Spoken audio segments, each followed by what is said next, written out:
అమ్మ శాసించింది, కొడుకు పాటించాడు.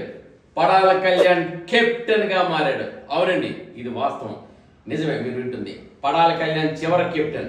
యాక్చువల్గా ఏంటంటే ఈ కెప్టెన్ కంటెంటెన్సీలోని 6 కంటెంటర్స్ అయ్యారు కదా. ఆ 6 ఏంటంటే చివరి అక్కడికి డెమాన్ పవన్ అండి, పడాల కళ్యాణ్ మధ్యలో బీభత్సమైన హోరాహోరీగా కెప్టెన్ గా పోటీ జరిగింది. ఈ టాస్క్ లో వచ్చేసి ఇద్దరు కూడా నువ్వా నేనా అంటూ ఇద్దరు ఆడారు.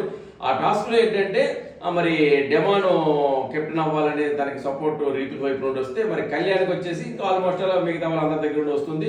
ఏదైనప్పటికీ ఇక్కడ నేను కెప్టెన్ అవ్వాలి, అమ్మ నాకు చెప్పింది, నిన్ను ఇంకోసారి కెప్టెన్ గా చూడాలన్నా అని అమ్మ నినాదాన్ని పదే పదే అందరి దగ్గర చెప్పడమే కాకుండా దాన్ని నిలబెట్టి మరి మొత్తానికి బిగ్ బాస్ 9 సీజన్లోని చివరి కెప్టెన్ గా కళ్యాణ్ తన విజయ పతాకాన్ని ఎగరవేసి కెప్టెన్ కళ్యాణ్ గా తను ఈరోజు గెలుపొందాడు.